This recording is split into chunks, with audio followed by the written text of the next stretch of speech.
orang yang paling ikhlas kepada rakyat Indonesia itu Prabowo. Itu betul-betul mungkin dari hati beliau, bukan sebagai leluconan atau joke ya. Karena mengenal sosok Prabowo itu bukan baru, tapi memang sudah terjalin lama. Bahwa orang tuanya Gus Dur kayak Wahid Hasyim dan bapaknya Prabowo Pak Sumitro Dikusumo itu kan rumahnya berdekatan di Taman Amir Hamzah sebagai Menteri Zaman Orde Lama. Salah satu tokoh yang mencoba untuk membentengi Gus Dur lah ya. Pak Lut dan Prabowo, beliau pasang badan bagaimana Gus Dur jangan sampai disakiti secara fisik terhadap massa yang sudah mengepung di istana itu. Akhirnya Gus Dur juga menilai bahwa Prabowo adalah orang ikhlas gitu ya, betul. Yang kelak memang akan menjadi pemimpin di Indonesia. Ya. Kalau Prabowo akan menjadi presiden di usia tua itu bagaimana itu? Ya mungkin juga itu sebuah jawaban dari statement Gus Dur. Mudah-mudahan itu menjadi kenyataan. Tinggal nanti pasangan. Nah, pasangannya siapa nih? Pasangan yang ramai itu kan ada Caimin. Assalamualaikum warahmatullahi wabarakatuh. Waalaikumsalam warahmatullahi wabarakatuh. Pemirsa pada Suat TV, saya berhadapan dengan Kang Sulaiman, mantan ajudannya Gus Dur. Nah, tentu banyak tahu tentang Gus Dur ya. Nah, tapi ini yang menjelang Pilpres nih. Menjelang Pilpres. Ada beberapa statement Gus Dur ya yang terngiang atau teringat di para nahdiyin. Pertama tentang Prabowo. Nah, Prabowo dikatakan akan menjadi presiden di usia tua. Nah, saya mau konfirmasi nih. Terus yang kedua, Prabowo adalah orang yang paling ikhlas. Nah, konteksnya seperti apa nih? Pasti di luar ini panggung itu, belakang panggung, Anda tahu nih. Kemudian konteksnya bagaimana sejarah kedekatan Gus Dur dan keluarga Prabowo. Nah, ini penting nih. Dan yang keempat, ini tentang sosok Caimin yang katanya dipersiapkan oleh Gus Dur menjadi pemimpin masa depan yang handal. Ini yang saya pengen konfirmasi nih, Kang. Gimana, Kang? Kita cerita-cerita gitu kan ya. Jadi cerita-cerita ini ya saya dapat ketika saya ikut Gus Dur. Dulu saya memang sebelum ikut sama Gus Dur menjadi asisten, saya kan menjadi Banser. Banser, Ciganjur. Okay. SKBC namanya, Satuan Khusus Banser Ciganjur, yang dibentuk oleh ketua Ansornya waktu itu Pak Saiful Yusuf. Gus Ipul ya. Ini menjadi Sekjen PBNU. Dulu tugas kita adalah menjaga rumah Gus Dur sebagai ketua PBNU karena gejolak politik waktu itu, baik terhadap pembunuhan Kiai di Banyuwangi maupun gejolak ketika Pak Harto mau lengser.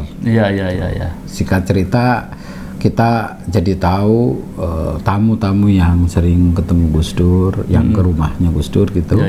Ya memang salah satunya adalah Pak Prabowo. Pak Prabowo. Prabowo itu datang malam gitu. Saya pernah menyaksikan bawa panser karena beliau waktu itu masih Pak Kostrat. Salah satu ceritanya adalah ketika sering ketemu Gus Dur sambil mijitin gitu, sambil minta nasihat. Karena Gus Dur pernah cerita dulu bahwa orang tuanya Gus Dur kayak Wahid Hasyim dan bapaknya Prabowo Pak Sumitro Dikusumo itu kan rumahnya berdekatan di Taman Amir Hamzah sebagai Menteri Zaman Orde Lama gitu. Sehingga mungkin sudah punya kedekatan khusus lah keluarga ini. Gus Dur dengan orang tuanya Prabowo. Orang tuanya Gus Dur dengan orang tuanya Prabowo. Sehingga ya memang sudah terjalin mungkin hubungan. Dan sejarahnya kan ketika Gus Dur dulu di zaman Orde Baru menjadi ketua PBNU itu kan mau ngadain Istighosah Akbar mendatangkan 2 juta umat. Dan waktu itu Orde Baru Pak Harto itu sangat terganggu dengan kegiatan yang akan dilakukan oleh Gus Dur. Ya. Dan yang menyampaikan apa pesan Pak Harto kan Pak Prabowo sebagai salah satu tentara dan keluarganya Pak Harto. Jadi Prabowo itu menjadi traffic informasi antara Soeharto dengan Gus Dur. Ini menarik ini. Iya. Padahal ini musuh politik, tetapi mereka berinteraksi dengan asik gitu kan ya. Luar biasa. Iya. Sehingga waktu itu akhirnya memang acara itu tetap terlaksana walaupun jumlah yang akan dihadirkan oleh Gus Dur 2 juta masa NU itu kan tidak sampai sejumlah itu, dan saya memang hadir waktu itu di Parkir Timur Senayan waktu itu. Tapi memang tetap terselenggara gitu. Tetap terselenggara walaupun itu berkat komunikasi antara Gus Dur dan Prabowo dan Soeharto. Soeharto. Iya, oke. Nah, dan singkat cerita memang ketika gonjang-ganjing politik dan Pak Prabowo sudah di Yordan dan Gus Dur kan sudah menjadi presiden. Iya. Waktu itu. Dan di sela-sela kunjungan Gus Dur ke luar negeri, salah satunya di Yordan, nah kebetulan Pak Prabowo minta ketemu secara khusus dengan presiden, dengan Pak Gus Dur waktu itu, karena melihat kondisi ayahnya itu pas Mitra sudah sakit-sakitan. Iya. Dan akhirnya Gus Dur memfasilitasi kepulangan Prabowo ke Indonesia. Makanya akhirnya Gus Dur juga menilai bahwa Prabowo adalah orang ikhlas gitu ya, betul. Yang kelak memang akan menjadi pemimpin di Indonesia. Iya. Mudah-mudahan jalannya Pak Prabowo itu sesuai dengan harapan. Betul. Harapan yang memang telah disampaikan oleh Gus Dur bahwa Prabowo adalah pemimpin yang ikhlas buat rakyat Indonesia. Iya, saya dengar juga itu. Iya. Saya dengar di salah satu TV swasta dan kelihatannya itu kita setel suara Gus Dur nih. Oh iya. Orang yang paling ikhlas kepada rakyat Indonesia itu Prabowo. Kalau kita dengar itu suara Gus Dur kelihatannya agak ini kesehatannya begitu. Iya. Kurang. Waktu itu memang kondisi beliau juga sudah mulai agak menurun. Karena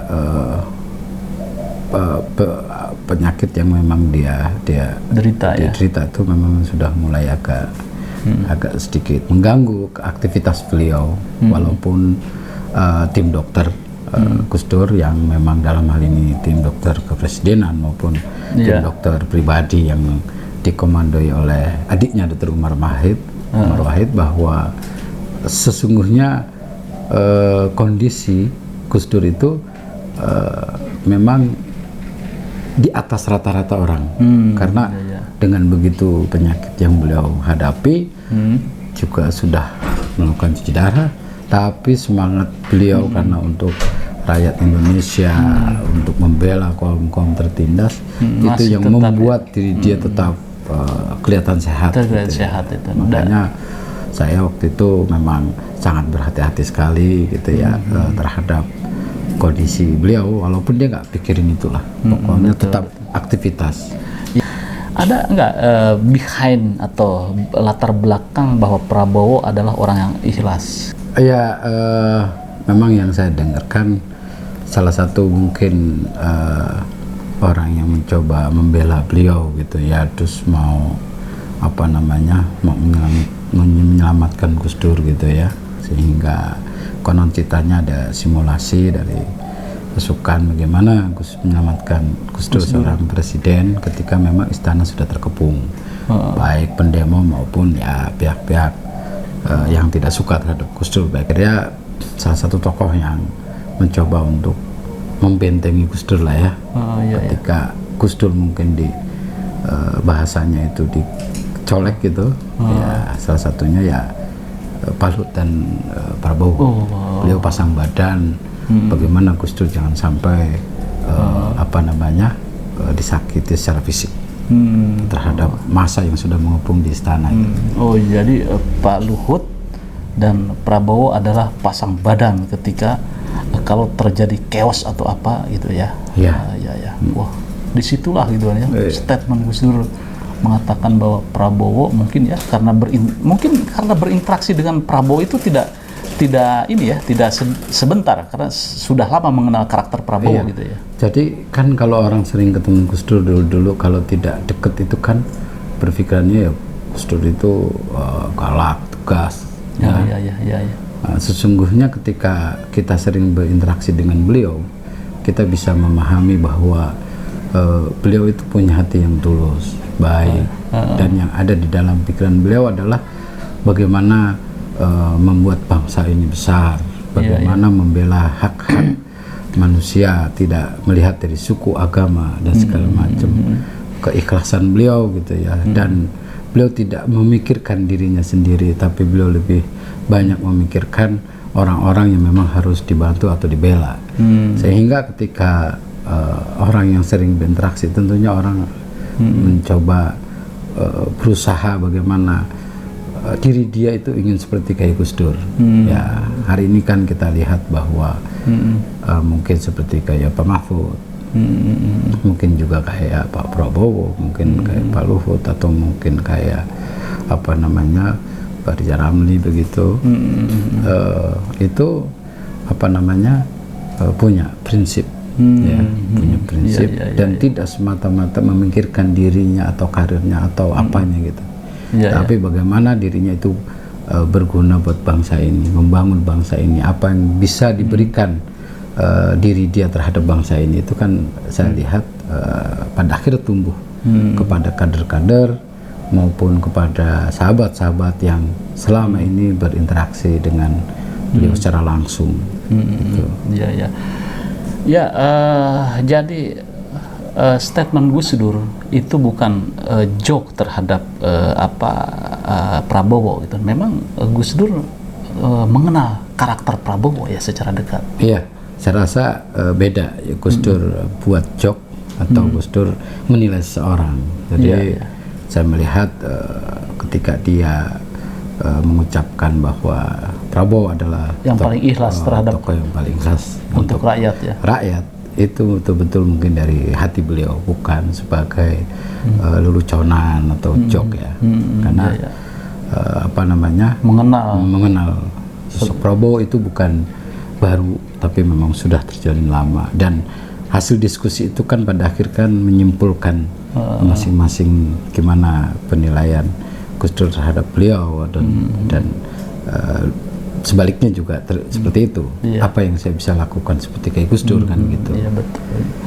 Jadi Gus Dur begitu mengenal, sangat dekat ya, sangat tahu terhadap karakter Prabowo gitu ya.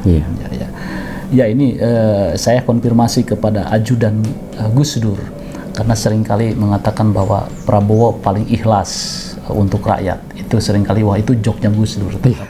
Tetapi itu memang statement menurut Anda itu karena Gus Dur mengenal sangat dekat pribadi Prabowo, begitu ya? Iya, kan Gus Dur tidak hanya di waktu itu pas ketika diwawancarai di salah stasiun TV, tapi ketika Gus Dur juga ngaji di beberapa tempat begitu, juga keluar statement seperti itu. Seperti itu ya. Kalau Prabowo akan menjadi presiden di usia tua itu bagaimana itu? Ya mungkin juga itu sebuah jawaban dari statement Gus Dur. Mudah-mudahan itu menjadi kenyataan. Tinggal nanti pasangan. Nah, pasangannya siapa nih? Pasangan yang ramai itu kan ada Caimin. Kalau menurut saya hari ini gitu ya, tentu kita juga berharap ada tokoh NU yang di politik itu bisa apa namanya menjadi pemimpin nasional ya. Walaupun hari ini saya melihat tokoh politik NU dan PKB itu sudah berada di apa namanya sosok ketua umumnya, yaitu Caimin gitu ya. Saya melihat bahwa pengalaman beliau berkiprah di politik itu memang tidak bisa kita pungkiri. Beliau pernah menjadi menteri, beliau pernah menjadi wakil ketua DPR ya, terus beliau juga ya banyaklah pengalaman yang sudah dia lalui, sehingga beliau mungkin bisa memberikan kontribusi pemikirannya nanti untuk kemajuan bangsa ini. Dan terlebih bahwa PKB adalah partai yang didirikan oleh Gus Dur. Saya pernah bilang bahwa NU dan PKB dua mata sisi yang tidak bisa dipisahkan, karena kehadiran PKB waktu itu adalah menjawab semua permintaan dari para kiai ketika Orde Baru NU masa terpinggirkan. Ketika pasca reformasi tentu NU harus punya kendaraan. Itulah tujuan Gus Dur mendirikan partai, yaitu PKB, agar paling tidak orang NU bisa mempengaruhi kebijakan NU demi kemaslahatan warga NU khususnya dan bangsa Indonesia lebih luasnya. Iya, yang Anda ketahui Kang, bagaimana sih hubungan Muhaimin dengan Gus Dur, atau persepsi Gus Dur terhadap Muhaimin Iskandar? Ya, kan sejarahnya juga panjang. Dulu Pak Muhaimin juga betul-betul dikader oleh Gus Dur ya. Ketika beliau selesai kuliah itu kan dititipin oleh ibunya yang masih keluarga ke Gus Dur, dan beliau dulu disuruh aktif itu di kantor NU ya. Katanya disuruh clipping berita gitu ya. Sama halnya seperti Mas Saiful. Mas Saiful dari kecil dititipkan oleh Gus Dur, disekolahkan oleh Gus Dur, lalu dikuliahkan di UNAS, diperkenalkan sama Pak Eros Jarot, dan dikenalkan ke AMI, sehingga beliau juga akhirnya berkiprah di partai politik PDI Perjuangan. Jadi dulu waktu saya mulai aktif di lingkungan perumahan Gus Dur itu, saya sering melihat diskusi yang terjadi antara Kiai Said, Mas Saiful, dan Pak Muhaimin sebelum partai PKB itu berdiri. Karena memang beliau-beliaulah yang suka ditugaskan oleh Gus Dur untuk bagaimana caranya NU ini bisa bangkit ke depan, gitu. Sehingga ya hubungan saudara, paman dan keponakan, saya rasa itu kan hal biasa ya. Dan sejak awal saya bilang bahwa sesungguhnya Gus Dur memang tidak lazim kalau untuk mengkader kader-kader NU muda ataupun sahabat-sahabatnya. Walaupun terkadang memang merasakan kerasnya dididik oleh Gus Dur sampai pada akhirnya dipecat, tapi sesungguhnya Gus Dur akan menyiapkan kader yang akan siap menghadapi pertarungan politik yang lebih keras. Jadi sebelum melawan dia, lawan saya dulu sebagai pamannya ya. Jadi nggak lazim ya. Kalau orang Gus Dur bilang wali, ya cara begitulah seorang wali mengkader ya, membesarkan seorang sosok Muhaimin Iskandar. Kalau selalu dirangkul-rangkul terus untuk dia jadi besar, itu kan tidak bisa mencirikan, tidak bisa handal nanti ke depan. Selalu membawa nama. Nah, Gus Dur gak mau itu. Kamu harus berdiri sendiri dan berjuang sendiri. Nah, saya pikir kesimpulannya sih seperti itu. Walaupun terlepas di luaran, itu persepsi orang kan pasti beda-beda. Saya bisa menghormati itu semua. Nah, yang jelas saya berusaha berdiri di atas semuanya, dan saya harus tetap menjaga marwah Gus Dur sampai kapanpun. Waduh, luar biasa ini Kang Sulaiman itu kan. Ternyata memang didikan Gus Dur itu untuk menjadi kadernya yang militan, walaupun Caimin atau Gus Imin itu keponakan, Gus Ipul juga keponakan, tapi bagaimana mendidiknya tidak meninabobokan, tetapi dipuntang banting kiri kanan sehingga menjadi tahan banting. Sehingga menjadi orang hebat gitu kan, yang tahan banting.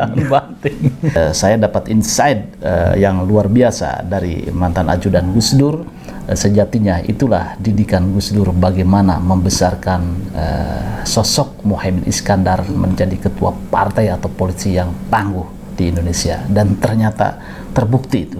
Didikan Gus Dur itu, PKB merangsek ke 9,6% ya, dan kursinya.